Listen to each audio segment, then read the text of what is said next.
السلام علیکم دوستو، میرا نام ہے انصار شوکت اور آپ دیکھ رہے ہیں انصار ٹی وی۔ آج کا ہمارا موضوع ہے ابن سیاد۔ جب مسلمان مکہ سے مدینہ ہجرت کر رہے تھے تو ایک یہودی عورت نے ایک بچے کو جنم دیا جس کا نام ابن سیاد تھا۔ وہ پیدائشی کانا تھا۔ ابن سیاد مسلمان بچوں کے ساتھ کھیلا کرتا تھا۔ اپنی کچھ عادتوں اور حرکتوں کی وجہ سے یہ بچہ پورے عرب میں مشہور ہو گیا۔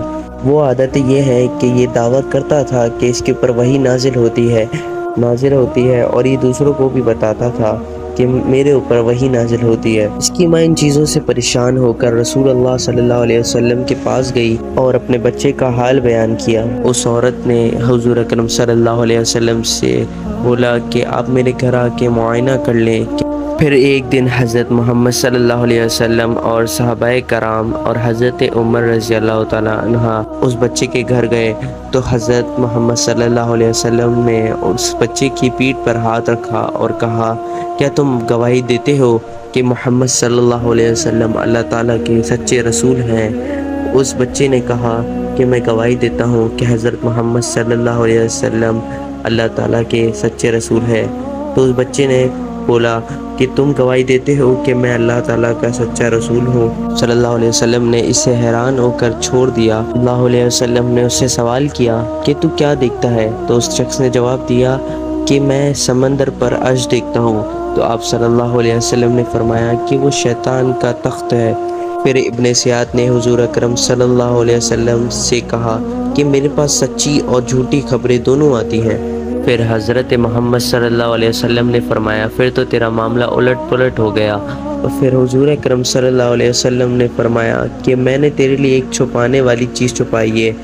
یعنی آپ صلی اللہ علیہ وسلم نے اپنے دل کے اندر سورۃ الدخان کی 10ویں آیت کو سوچا تھا کہ اسے دیکھ سکے کہ وہ بتا پاتا ہے یا نہیں۔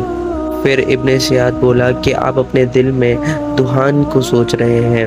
تو حضور اکرم صلی اللہ علیہ وسلم نے فرمایا کہ دور ہو جا، تو اپنی اوقات سے آگے نہیں بڑھ پائے گا۔ پھر حضرت عمر نے حضرت محمد صلی اللہ علیہ وسلم سے ارشاد فرمایا، اگرچہ آپ اجازت دیں تو میں اس کی گردن تن سے جدا کر دوں۔ اب صلی اللہ علیہ وسلم نے فرمایا، نہیں، اگرچہ یہ دجال ہے تو اس کا قتل صرف حضرت عیسیٰ علیہ السلام ہی کر سکیں گے، اور اگرچہ یہ ابن سیاد یعنی یہ جادوگر ہے تو اس کا قتل کر کے تمہیں کوئی فائدہ حاصل نہ ہوگا۔ پھر ایک دن حضرت محمد صلی اللہ علیہ وسلم ابن سیاد کا معائنہ کرنے کے لیے کھجور کے درخت کے پیچھے چھپ گئے۔ اس وقت آپ کے ساتھ ایک انصاری صحابی جن کا نام حضرت ابی بن کعب تھا وہ آپ کے ساتھ تھے۔ آپ نے دیکھا کہ ابن سیاد چادر میں کچھ کر رہا تھا، وہی دیکھنے کے لیے آپ آگے بڑھے۔ ابن سیاد ہڑبڑا کے اٹھ گیا۔ حضور اکرم صلی اللہ علیہ وسلم نے فرمایا، اگر اس وقت اس کی ماں اسے یہ نہ بتاتی کہ ہم آ چکے ہیں تو آج مجھے پتہ چل جاتا کہ وہ کون ہے، دجال ہے یا جادوگر۔ یہاں تک کہ کچھ صحابہ کرام اسے جادوگر کہتے اور حضرت عمر تو نبی پاک صلی اللہ علیہ وسلم کے سامنے اسے دجال کہتے۔ تو نبی پاک صلی اللہ علیہ وسلم اس بات کا انکار بھی نہیں کرتے تھے نہ اقرار کرتے تھے، کیونکہ نبی پاک صلی اللہ علیہ وسلم کو اللہ تعالیٰ کی طرف سے کوئی وحی نہیں آئی تھی۔